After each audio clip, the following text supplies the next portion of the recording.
The first misconception about the right relationship is the idea that there is a singular right relationship. So if we turn that into creating a right relationship, then we can take the spatial analogy a little bit further. And a right relationship is contextual. So if you're over here, and as a little bit of background context, the state of grace that we're all searching for, the highest level of sustainable well-being, the least amount of chronic and unnecessary suffering, the least amount of stress and wasted energy, a state of grace. The state of grace is always at the center of a system. A lifetime is a system, a culture is a system, and the system is expressed as the refraction of the one into a largely arbitrary system. And no system is perfect, but one moves in the direction of perfection as we increase the complexity of the system and the symmetry of the system. So, if we use a car wheel analogy, this mythological sphere is both infinite, because you can divide the sphere into an infinite number of dots, planes, or lines, but it's also one. The sphere is the great unconscious ecology, the great goddess, the uninterrupted whole of which we are all a part. So it's one and infinite at the same time. Now, the infinite amount of complexity is the ultimate expression of grace, because the most elegant shape to transport any energy is a sphere or a spherical object such as a bicycle tire. Now, the more spokes in the wheel, the more round it is. And the spoke could be considered the system. And the more symmetrical it is, the more graceful the ride. If we were to take a system like this and go like this, we have a very bumpy ride. It's very smooth for half of it, and you have this huge flat line experience, and then you get into a graceful point, but it's a very violent ride. As you fill out the symmetry and add in the complexity, you minimize waste, you increase awareness and dimensionality, you create grace. And your point of grace, each of our point of grace, is at the center of the sphere. Now, where we are is almost always off-center. We're off-center 99.9% of the time. And to the degree that we are extreme, if you take this bicycle wheel and just move the center, delete that, and connect to your bike right here, now you've got an incredibly wobbly shape as you move through the environment. If you flatten the circle into something like this, you also have a very violent ride. And so to the degree that we get off center, we experience shock, imbalance, disorientation, stress, and we have to expend a lot more energy to go through that system. So the question is how to come back to center for us. Now, part of finding our center in any given thing includes balance, which is where the context of the past comes in. If you think of, for example, somebody finding their center who's done nothing but accounting in a cubicle for 20 years, 10 hours a day, accounting cubicle, 10 hours a day for 20 years, their center may be off in another direction entirely. In other words, when we've spent a long time over in an extreme like over here, to come back to center, we may begin by doing something polarizing. Infinite structure to rebellion, for example, before coming back to the other center. And this is something you can see following a pendulum swing. The more you swing to one side, the more you swing to the other side. Now, a right relationship accelerates your return to center.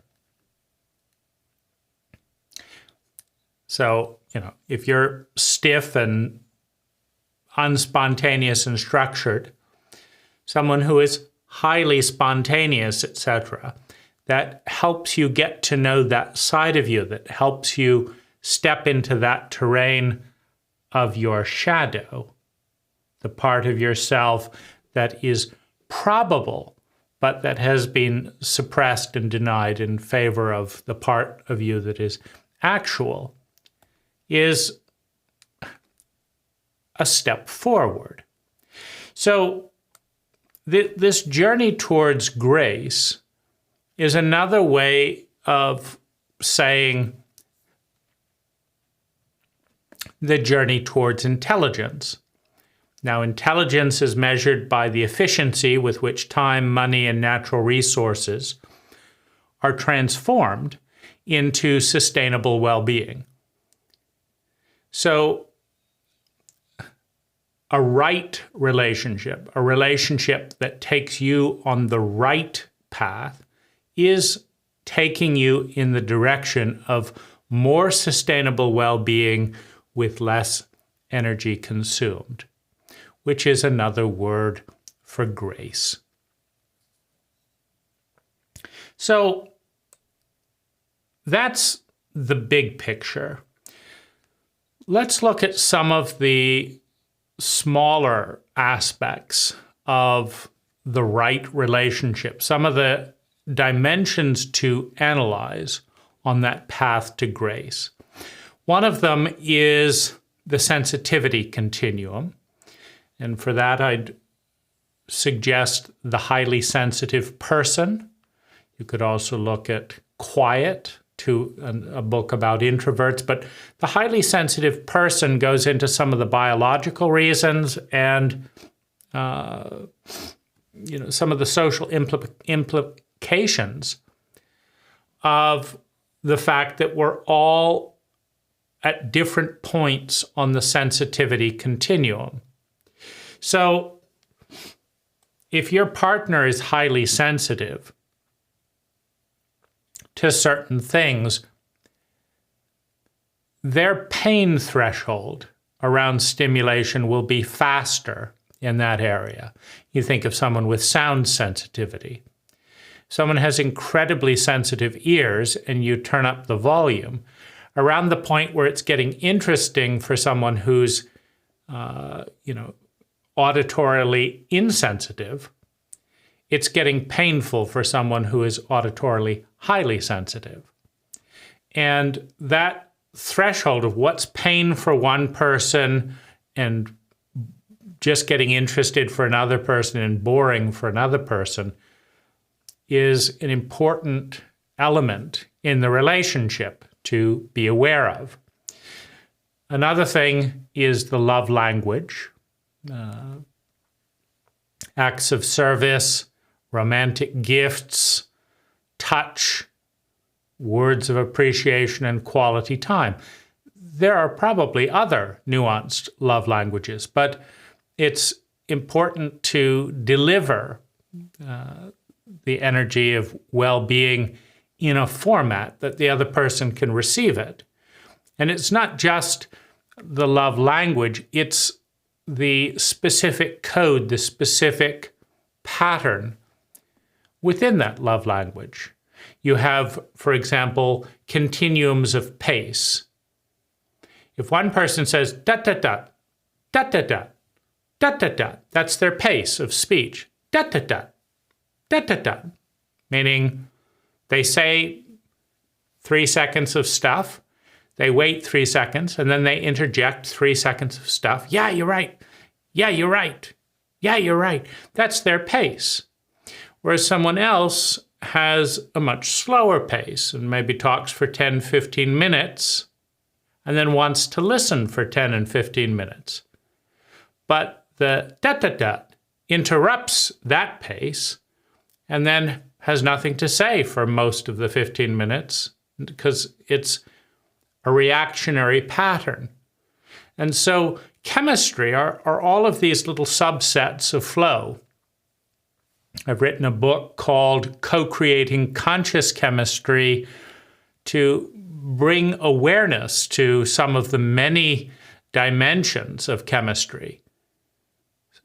Timing in speech, timing in walking. Go for a walk together and one person walks at 2 miles an hour and one person walks at 4 miles an hour.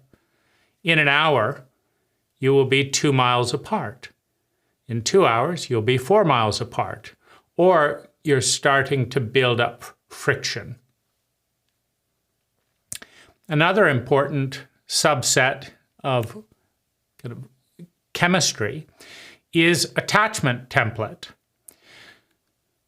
Some people form slow, warming attachment that becomes more and more secure with time. Other people are avoidant, meaning anytime someone tries to attach emotionally to them or invites emotional attachment, they run away. And you can have chasing attachment and running away in an indefinite relationship, but it's an unsatisfying relationship. You also have volatility in the attachment template. I need you, I always want to be with you, don't let go of me, I want nothing to do with you. Well, those are two extremes. Now, some people move fast between those two extremes, and you have an issue of speed, because if one person's template is to warm up over 3 weeks, and the other person is 3 hours on or disconnect, right? Their process takes 3 hours, your process takes 3 weeks. They've considered that you're not interested and aren't available long before you've warmed up. So by the time you're warmed up 3 weeks later, they're long forgotten about you because the speed of attachment and engagement was so different. Now, one of the more important dimensions in a right relationship is support in what I would call adult love. So the child's love, I need you. Every child needs caregivers and parents or they die. And people that are traumatized in an infant-like state, like many of us, their primary experience of love is reliving that infantile state because once they were traumatized, the maturation process of feelings stopped. And so they're 2 years old. They're 2 years old emotionally. So I need you is the primary expression of love. Don't leave me, I need you. And this is perfectly rational and predictable for a 2-year-old. in relationship to a parent, it's an accurate statement. I need you. If you leave me, I will die. That's the reality of every 2-year-old on the planet, every 3-year-old, every 4-year-old. I need you. Now, the adolescent expression of love, I want you. I desire you. I lust for you. I have fantasies about you. I want this. I want to feel this.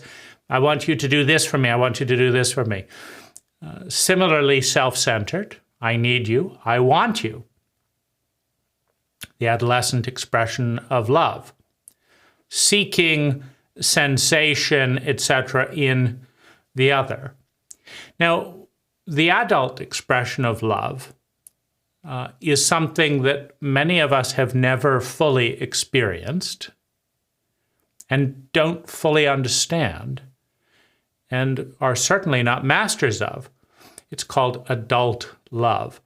And since many of us were raised by psychological children and adolescents, we may never have had a serious relationship with an adult.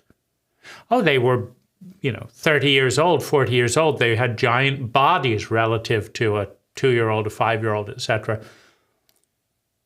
But they didn't know what being an adult was either. Now, many of our tribal ancestors on the journey to adulthood understood that one needed to break with the child and adolescent, and that one of the ways to facilitate the break was to orchestrate a near-death experience that was voluntary, that was an ordeal, where the parents separated from the young adult, the adolescent, when they were ready, separated. And the adolescent went into a confrontation of death from which return was not guaranteed. Early tribes, the initiation ritual was as simple as you're 12, you're 14, whatever. Go off and disappear. And if you come back in 30 days alive, you're an adult. You will have faced the unknown. You will have faced your deepest fear of loneliness and death. And you will have drawn on things and strengths you didn't know that you had, and you survived, and you now know you are independent. You now know that you can leave the tribe, the cult. And so you are an adult. Adult love is the first love that is outward. Now, there's a very good reason for this. As a child, you do not have enough development to take care of yourself, let alone other people. And so in the natural expression of maturity, we begin by being very self-absorbed and self-obsessed as we're learning and growing and figuring out how to take care of us. We're also developing the ego. The ego is the I that identifies with the pattern of thinking, feeling, speaking, doing, and being, usually first copied from the cult, from the parental and family system, then rebelled against, to some extent, in adolescence. And then we're trying to piece together, who am I? What is my pattern of thinking, feeling, speaking, doing, and being, and how do I build it other than just copying or rejecting everything around me? Because the child unequivocally and unconditionally copies and accepts everything given to them. The adolescent impulse is to reject all of it. This is all fucked up. It's all corrupt. Get out of here. I want nothing to do with my parents, with this, with that, with, etc. And yet, both of those positions are default. They're not individual. If you accept everything or you reject everything, You still haven't been born as a unique ego, as a unique pattern of thinking, feeling, speaking, doing, and being. And that process comes with synthesis. I'm going to reject the worst parts of mom and dad and my cult, and I'm going to embrace the best parts of mom and dad and my cult. And I'm going to iterate and think, there isn't really a good system here. This is my thought. I'm going to create a thought that is unique, that is a synergy, that's more than just accepting this bit and rejecting this bit. There's also something unique. So this gives birth to the I that identifies with this pattern, thinking, feeling, speaking, doing, and being. Now, this pattern exists on a continuum of intelligence, meaning every identity produces a certain amount of sustainable well-being in a given context and consumes a certain amount of time, money, and natural resources to live the pattern, to play it out. So let's just say it's here on the intelligence continuum. That's the starting point. And what you're trying to do is rise in intelligence, improve your intelligence. You're trying to get here and then here. Now, what that movement looks like is learning the art of creating more sustainable well-being while consuming less energy. In other words, we're back to grace. You want to figure out how to be happier with less money. Not that you need less money to figure that out, but you're moving towards grace where it takes less and less energy, less and less time, money, and natural resources to self-generate that state of grace. And as you become an adult, you also have the opportunity to meet yourself. Now, the ego is the I that identifies with a given pattern of thinking, feeling, speaking, doing, and being. The self is the witness. The self is the space in which the I identifies. The witness, the self, is the one who watches. And the larger self always watches with unconditional love. The critical parent is a smaller issue that does a little bit of witnessing and then a lot of thinking, feeling, speaking, doing, and being that mirrors the criticisms of the parent. The judge does a little bit of witnessing so as to judge.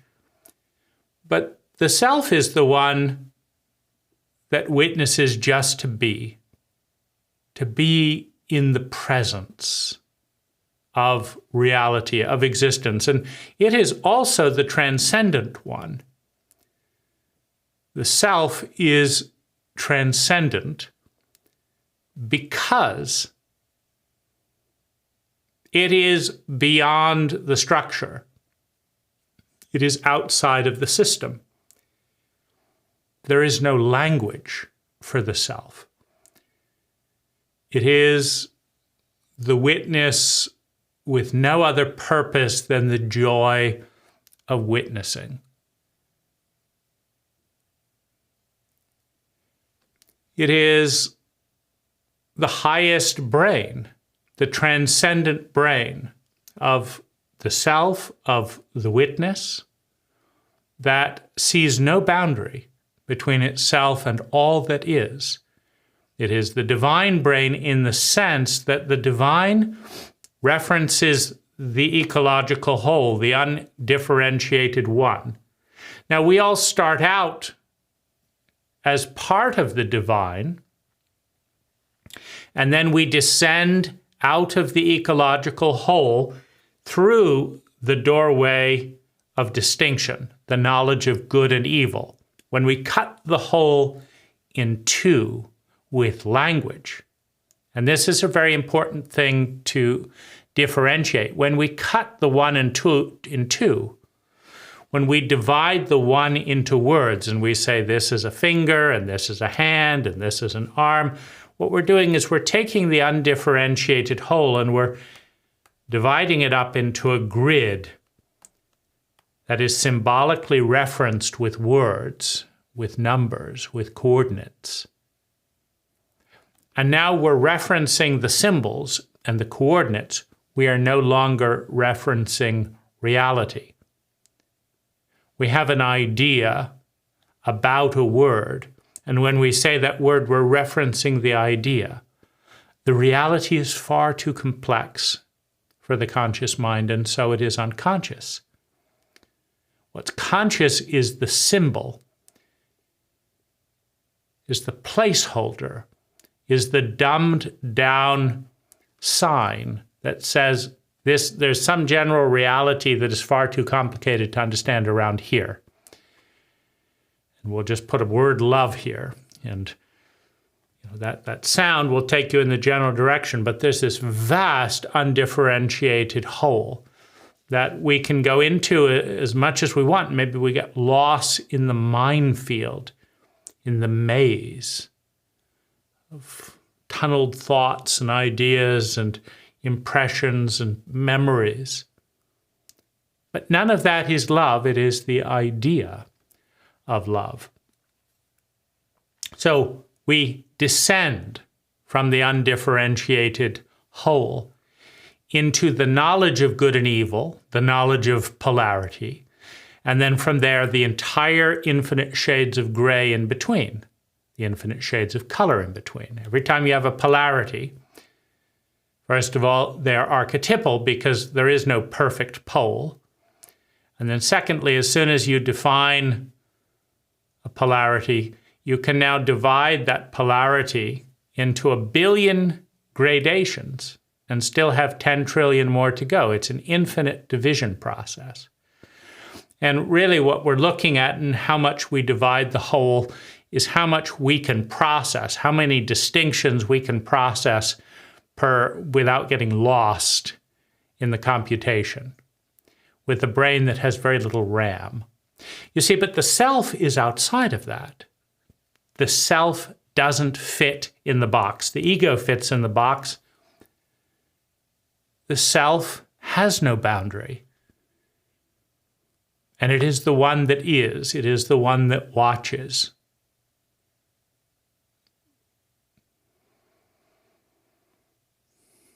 And the self is also the one that loves. The self is the one that can love unconditionally. The ego cannot love unconditionally. And for the vast majority of us who have never met ourself,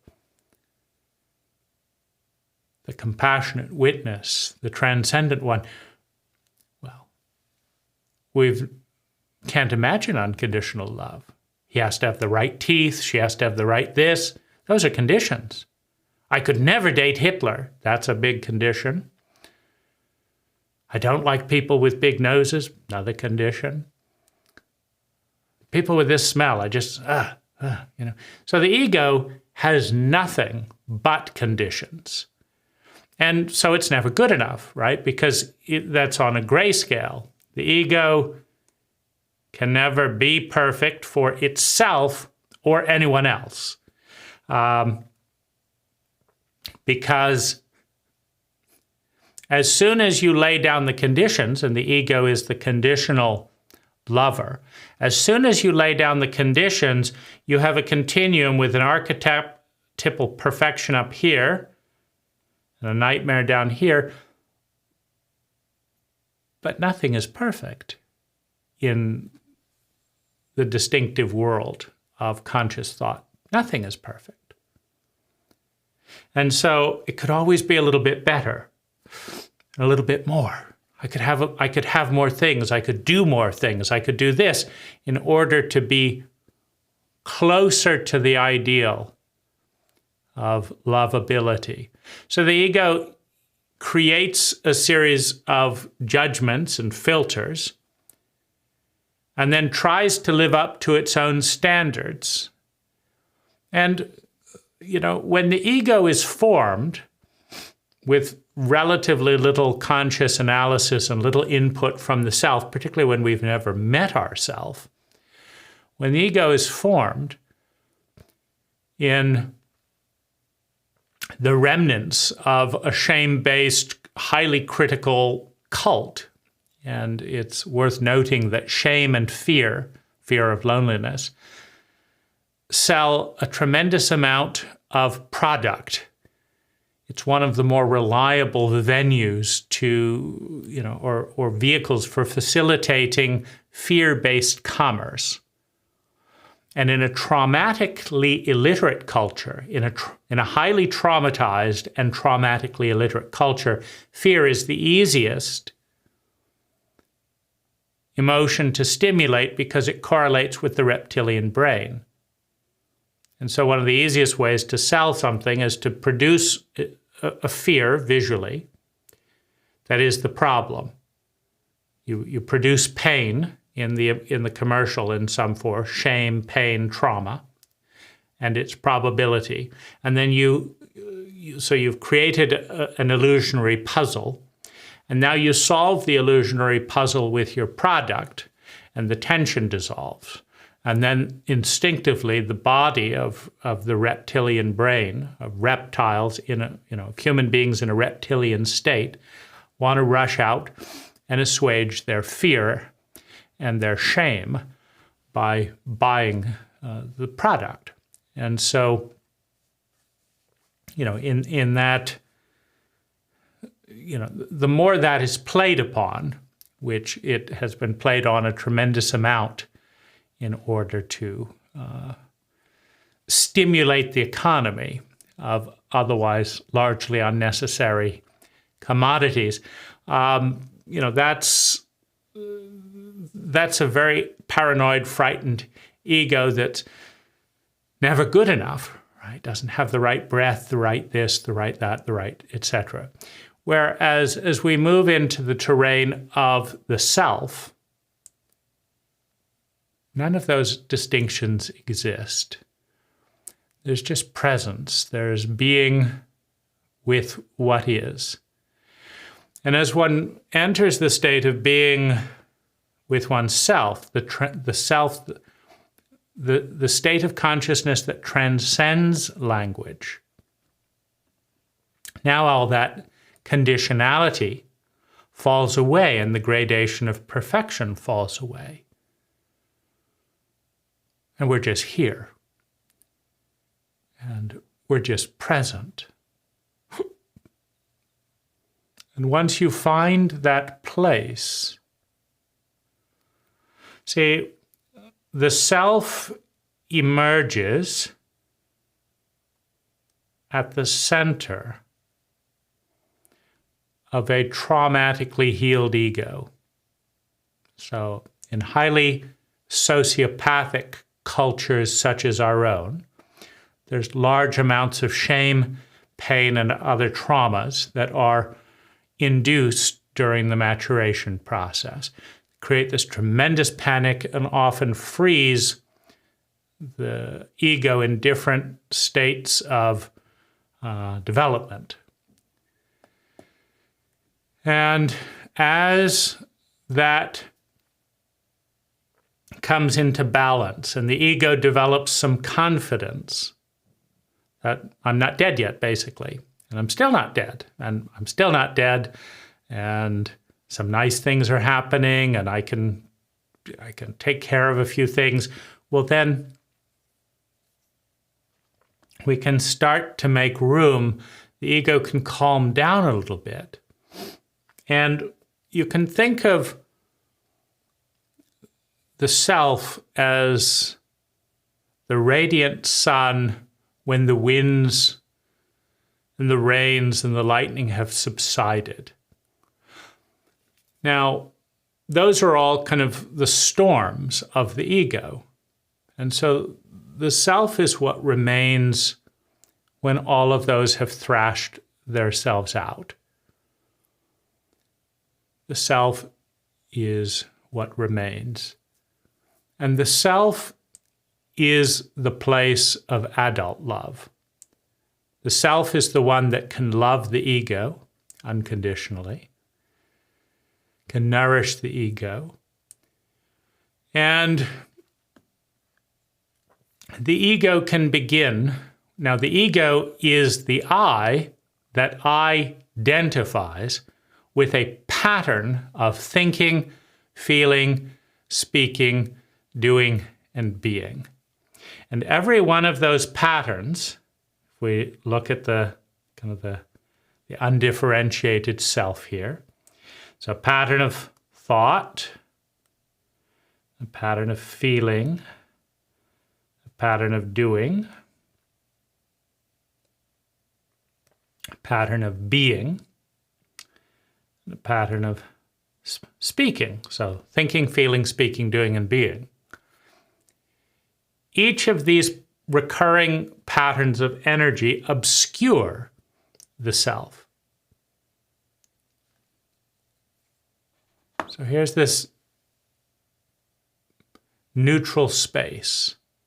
And then a thought enters the neutral space and then is gone. And then another one enters.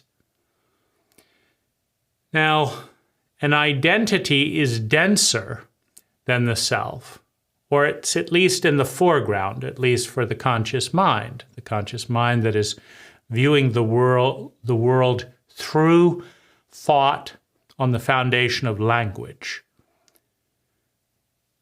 The identity has a frequency, and the more frenetic it is, the more it obscures the view of the self. So trauma completely obscures the view of the self in most cases, because it's a very frantic, panicking, overwhelmed thing that's all over the place. And so even though the self is always there, the ego cannot see the self.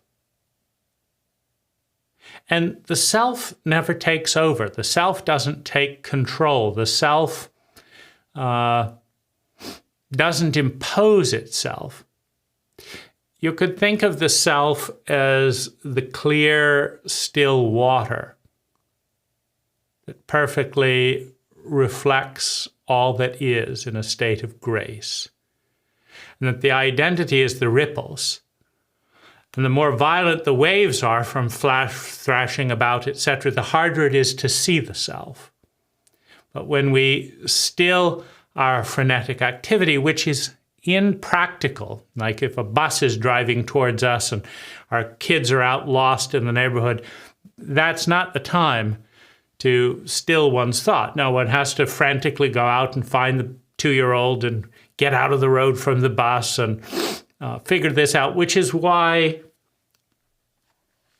it takes a certain amount of experience and confidence and intelligence in life skills before an ego can position itself in states of reality where it can afford and enjoy savoring the self, which is the most beautiful image of all.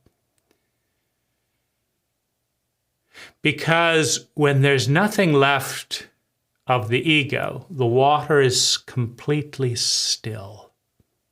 And when it is completely still, it mirrors life precisely.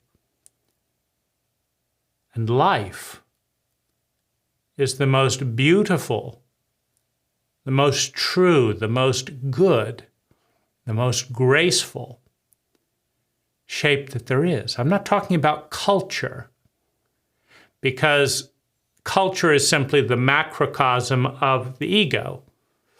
Just as the ego is the microcosm of the cult pattern of thinking, feeling, speaking, doing, and being. Cult is the macrocosm of the ego. So the ego and the cult are busy making waves and thrashing about and all that.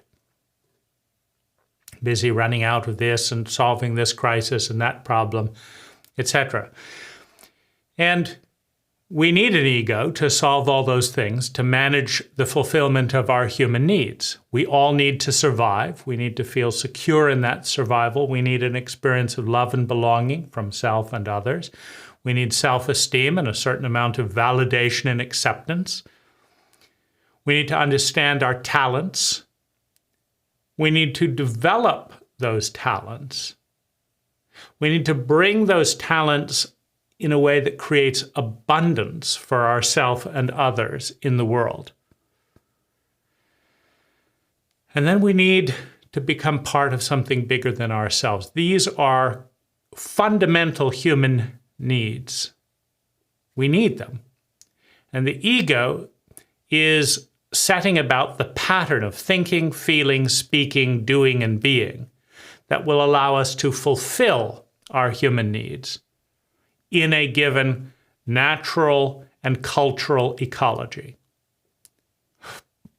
So that's the ego's job. But as the ego develops confidence and mastery, if it does, it learns to do its job with less and less drama, less and less traumatic reenaction, more and more peace. And as it does so, the waves become calmer and the self starts to emerge, the clear reflection of the undifferentiated whole that we've never left, right? So going back to the circle,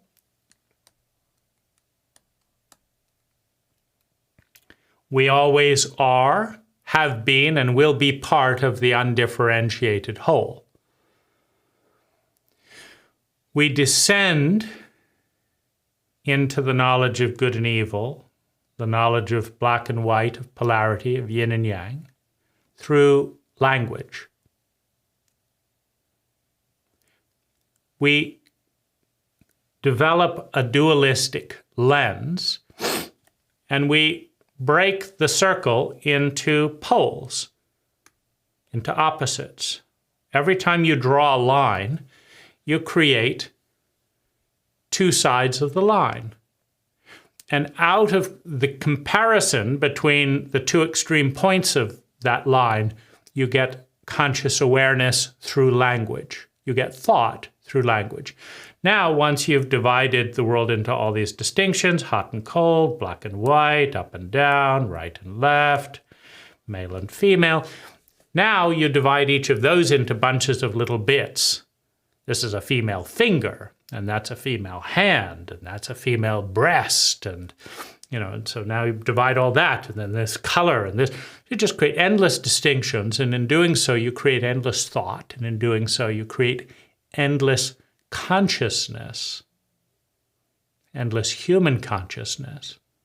The thoughts that we think on the foundation of language, at whatever level of detail we cut the world up into. And now we're relating not to reality, but to our thoughts about reality, to our beliefs about reality, to our expectations based on those thoughts and beliefs. We're not really dealing with reality. We're dealing with our idea of reality. And so when you change the idea of something, when you culturally change the idea of what it is to be a man, you change a cultured people's idea of who men are. You don't change the reality, but you change the idea of the reality. It's called a projection. Language creates a shape, and we see the bits of reality that fit into that shape. For example, this is a shape right here. So if I use this word, now I'll be seeing the bits of reality that show up consistent with that shape. Right? So this is really human magic, to develop a symbolic reference point of reality through which to see reality. So we now decide that we are a little bit in this map of all that is. We're a bit over here. And then it seems like we're separate from all these other bits because we've given all those other bits words. And we've also imposed cultural dogmas such as individuality, independence, uniqueness. Those are cultural dogmas. They're in many ways relatively arbitrary. And they're also not scientifically correct. Because when you look through those particular filters, you fail to see that the gravitational field connects this pinky with every point in the known universe. I mean, there are laws, they're called laws of physics, that connect every single particle in the known universe. All of it as one whole, unified by patterns. So we're not really that distinct. There are multiple pathways of scientific analysis and thought that connect every part that is with every other part. You and I are infinitely connected to the undifferentiated whole that existed long before the thought based on language invented by human beings to see pieces of that reality existed. And long after the thoughts that obscure the state of being in their frenetic noises subside, the undifferentiated whole returns.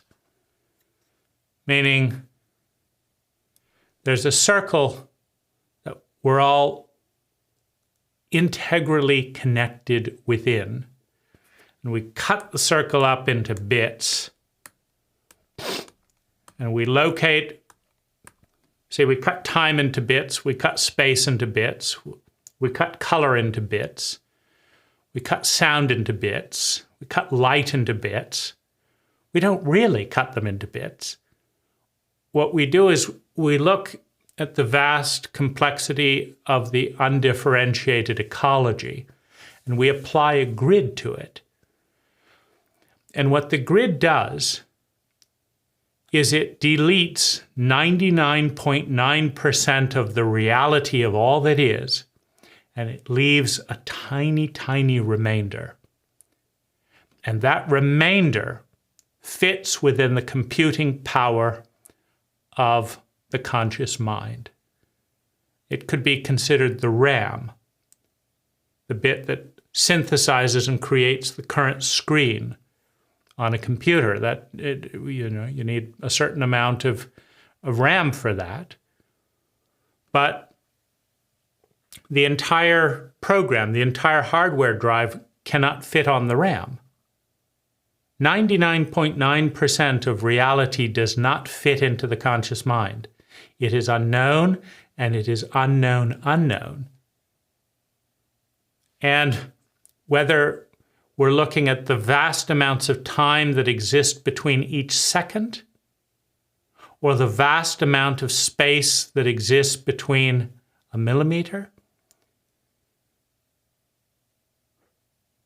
or the vast amount of energy.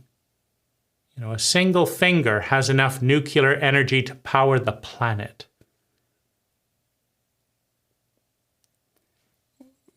Reality is so big, it's so complex, that we need a grid of words to dumb it down. You think of Google Maps, for example, because that's another thing that takes reality and dumbs it down. Let's look at this lovely iris patch, right? So we have a flower here. There's an infinite amount of space in this flower, right? But you see, Google doesn't count how many flowers. When you're driving somewhere and you say, Google, take me to Domino's Pizza. Google doesn't say we're passing by 3,000 irises that are 27% bloomed. Google doesn't count the number of dead leaves. In other words, this isn't a map of reality. It is a map of street signs which are not reality. It's a map of a map of a map. And we can just about follow it because it's so dumb, because it's incredibly simple. You know, Google ignores the number of pine cones on the lyre. It doesn't tell us about the larch that's just about to get eaten by aphids, or the robins, how many eggs are in the near. No. Google just says 3.8 miles and then turn right on Christopher Street. And we say, that's it. That's a map of reality. No. It is less than 1% of 1% of the data, but it is just enough that we don't get overwhelmed and we can find ourselves to the little box that we know isn't a little box. It's actually a building, right? And so that's how we navigate reality, is by dumbing it down. Now back to adult love. Child love is self-centered. Adolescent love is self-centered. The adult is the first one that is capable of looking out, of giving anything. The ego can exchange, can bargain, can frenet, but the self can give. The ego never has enough. The self can give. So self-love is a tremendous ordeal, a tremendous concept. Many of us have never experienced it because we've never met ourself. Self-love is not that different in its extremities from divine love, because there's no clear boundary between the self and all things. That's what limits the ego. I'm this and I'm not this, and I'm this and I'm not this, all referenced through the lens of language. So let's talk about adult love, because nobody ever explained this to me growing up. And as a nervous ego trying to figure these things out and worried about doing it wrong, it's incredibly liberating to actually understand, what some of these are, at least in the limited sense of language. So I love myself enough to care. So care is the first step in self-love. I care enough. The care blossoms. It's a continuum, right? Let's look at what we're doing here as a bud, and the bud is going to slowly open as we go through this series of stages. So becoming aware of caring is the first step in self-love. I care enough to take time. We're opening. We're making time. We're opening up. I'm taking enough time to see. We're bringing intimacy. We're bringing detail. I love you, but I've no idea who you are, right? That's, it's a tiny little bit, but I take enough time to actually see you. Now, when you try to see yourself, there's how yourself sees you, there's how the ego sees itself, and then there's also how other people see the ego. So there's at least 3 selves in the space. But when we're talking about self-love, we're opening the ego up to the love, to the blessing of the self. The ego is saying, is this enough? Is this not enough? The self doesn't answer that. But the self is there. It is innately connected. It includes the ego.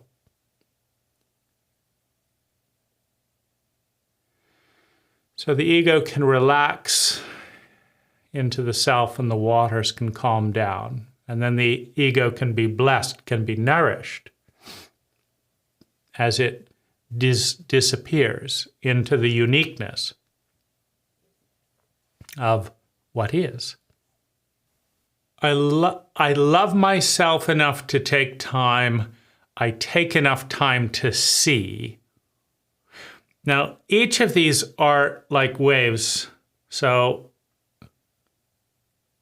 I love myself enough to care. I care enough to take time. I take enough time to see. And at a certain point on the continuum of seeing, one understands. If you see enough, you will understand. I see enough to understand. If you understand enough, if you follow understanding to its natural end, you will empathize. If you're not empathizing, don't worry. You haven't seen enough.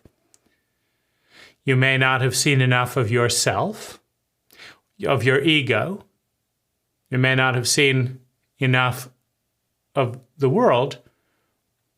But when you see enough, you will understand. And when you understand enough, you will empathize. It is all part of one blossoming.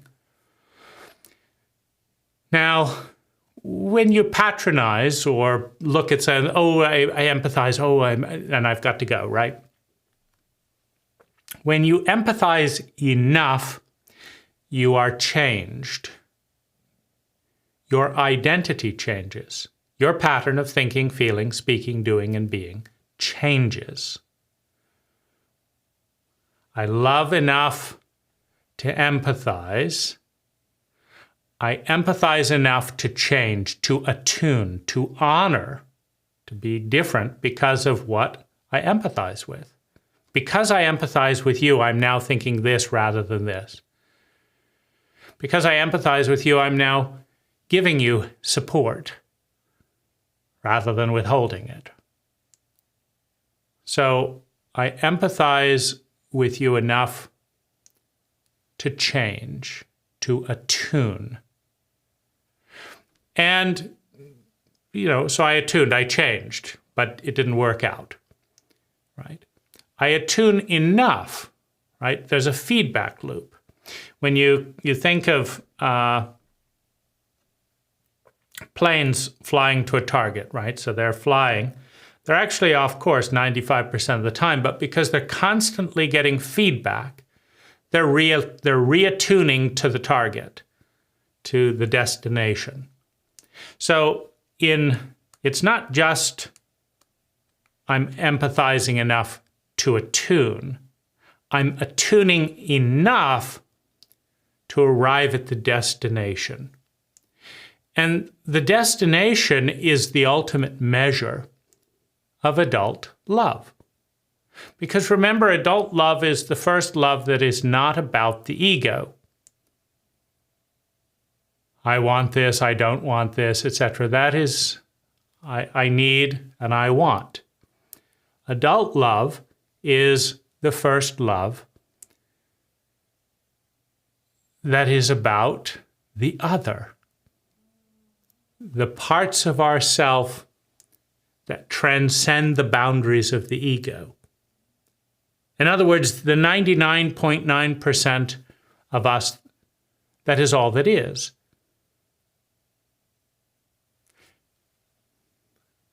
To facilitate, I attune enough to facilitate the realization of first my own, my need to survive, my need to feel secure in my survival, my need for love and belonging, my need for discovering my talents and developing those talents, my need to bring those talents abundantly into the world so as to create abundant value for myself and others, and then become part of something bigger than myself. These are my needs. So self-love, I love myself enough to care. I care enough to take time. I take enough time to see. I see enough to understand. I understand enough to empathize. I empathize enough to attune. And I attune enough to facilitate the fulfillment, the abundant fulfillment of my own need to survive, feel secure in that survival, feel love and belonging, develop self-esteem, develop and discover my abilities, bring them abundantly into the world and become part of something bigger than myself. That is self-love. I now am capable of self-love, which means I've discovered myself. Myself is the one who does that. Myself is the one that offers the energy, the blessing to the ego through this mechanism. Now, the very next step in self-love is to love another.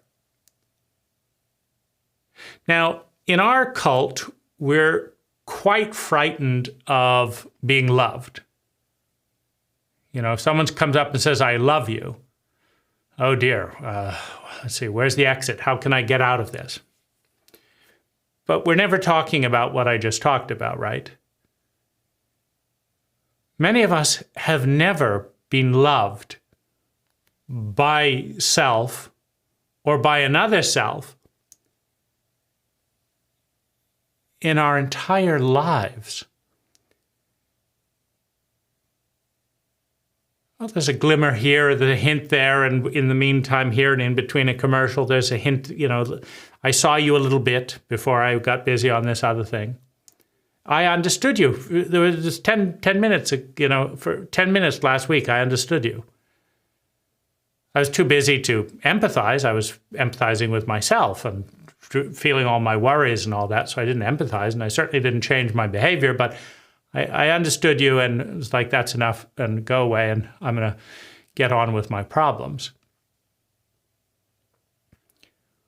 So when someone says, I love you, what they usually mean is, I need you, or I want you, and I have an agenda that you're going to meet some of my needs and some of my wants, and here's what it is. And so, you know, get ready, prepare. 3 onions, 4 pieces of celery, a tomato, whatever, you know, get ready. I have my recipe, and, you know, I'm waiting for you to deliver it. Don't you understand? I need you. I want you. Or you should need me, or this and that. And so that's what people are running away from is, you know,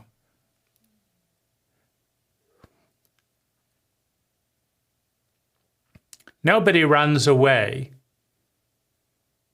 from an adult if they have the discernment to recognize that it's an adult talking to them. Because the adult is the first part that doesn't need. If it does, it's a preference to need. Let's share this need together. Let's do this. But myself has given my ego all of its needs abundantly. And I know I love myself. And I'm now giving love to you. It is very, very, very rare. Now, it's also an art form, and it follows that arc. So you can find yourself on this thing. Do you love enough to care? Are you at caring but too busy to take time? You're taking time, but you're not seeing, you're lecturing. You care enough to take time to lecture, not to see. Or you care enough to see and then lecture, but not to understand and not to empathize, because that would be painful because you're in a lot of pain. So just please, you know, fix this or get away from me or whatever. You know, I I see you enough to avoid you because you're in pain, or I see you enough to judge you because then I numb the pain. I see you enough to hate you because you remind me of something I can't accept in myself. So I care. I have strong feelings about it, and I'm taking time, and I'm seeing you clearly. And the more I look, the more you just disgust me with this and this. I mean, it's just disgusting. I really see you. I'm disgusted. I see you enough to judge you. This isn't the self, right? The self and that process of love is, starting, but then it's derailing as we move into critical parent or something else. And this is very, very common for love to bifurcate and crash on the beach because, as I say, many of us have never met a magnificent adult capable of loving, capable of seeing clearly enough to understand, understanding clearly enough to empathize, empathizing deeply enough to change, to attune, attuning with enough skill to facilitate. Because loving another is facilitating their movement towards the fulfillment of their own needs. Survival, security, love and belonging, self-esteem, development of gifts and talents, movement out in the world. That movement, that's loving another as an adult. And nobody is afraid of that except the fear of the unknown is often the greatest of all fears for a traumatized culture. And for many who have never been loved by an adult, by a grown-up, in various states certainly, but who have never been loved by an adult, it's first of all, if you're in the child state of me, I need it, it's inconceivable that there would be someone who enjoys giving. And if you're in an adolescent state of I lust and I want this and I want, I want this person with this body and this here and all that, an adolescent can't comprehend what it's like to give generously.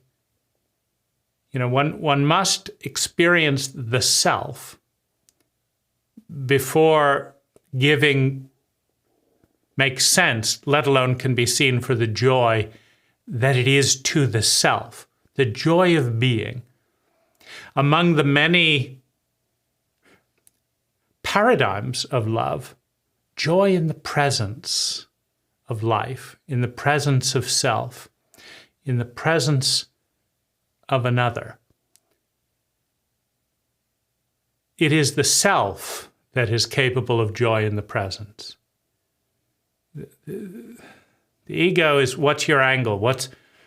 How's this going to get me more this or that?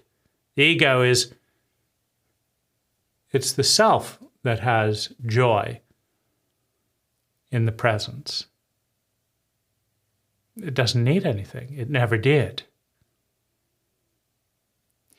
It's also the self that has endless security. It never dies. It cannot die because it is the witness. It is the state of being. And if you follow a state of being carefully, it never ends. The screen ends here, but the self doesn't. Reality doesn't. They're one and the same. There's no fixed line.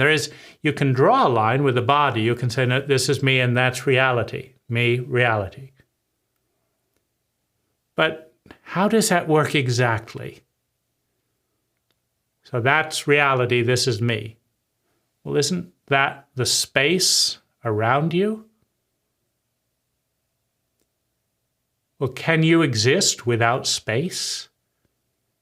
Now, if you cannot exist without the space around you, how are you separate from the space around you that you depend on? If you cannot exist without the oxygen, how are you separate from the oxygen? It's an idea of separation. It's not real, though. If you want to say, I'm a unique, independent person, well, just close your nose and don't drink any water and don't breathe for a day and see how independent you are. Now, if you're not independent, if you're interdependent on just about every level imaginable, well, then how are you separate? The ego doesn't get this. But to the self, you see, because if I'm connected with the air, I'm also connected with the trees that create the air. And then I'm connected to the soil that grows the trees. And I'm connected to the water that waters the trees. And I'm connected to the gravitational field that holds both of us on the planet. And I'm connected, if the trees couldn't exist without the sun, then I'm connected to the sun. And if the sun couldn't exist without space, I'm connected to space. You see, it is the ego through language that cuts the one into bits, creating the illusion of connection based on a map of words we call language. It's just not real. The words are made up. They don't reveal even 1% of what they reference. And just to tell you what I'm talking about here, if you spent 1 trillion years, you might be able to figure out what all the subatomic particles were doing in my finger for 1 minute. And if you had to go down to the subatomic particle level and figure out what was going on in this little bit of space at 2 trillion cycles per second at this and that and the other, you might spend 1 trillion years just trying to map out the activity of one finger. And if you go up a level of an octave and, magnification or whatever, it all changes and this and then this. There's the atomic level, the subatomic level. Which one do you look at? Which one's more real? Do you look at it through this lens or this lens, from this angle? It's infinite. What's going on in 1 second and one finger, we can never catch up with the conscious mind, with the ego. But the self doesn't need to. Right? The self is innately connected with all things. The self is reality. It is the ecology. It is the mother out of which we are all born. Now, this brings me back to a right relationship. A right relationship is a relationship with a person, with a personality that takes you closer to yourself, that supports you in an experience, perhaps your first experience of yourself, that is comfortable being in self, together, being with you beyond language, inviting you in beyond language. Now, this is not obscuring the very, very picky, nuanced, fear-based, traumatized map into that state that each ego has. The first step is to recognize that it's there. Caring enough to see. Caring enough to take time, taking enough time to see, seeing enough to understand. The ego map, the traumatic events, so that you can navigate the same thing. Here I am stuck at age 7 in panic. Hello, 7-year-old. Hello. How can we love you? You see, the self has boundless love. How can we love you, 7-year-old? You can hold me and don't look at me and don't say that thing to me. All right. What else do you need, 7-year-old, right? The ego matures, develops through the love of the self. And the ego regresses and becomes hostile when it is not loved by the self and by other egos, right? When the self is unseen and unloved, it regresses and becomes hostile to that which excludes it, to that which judges it.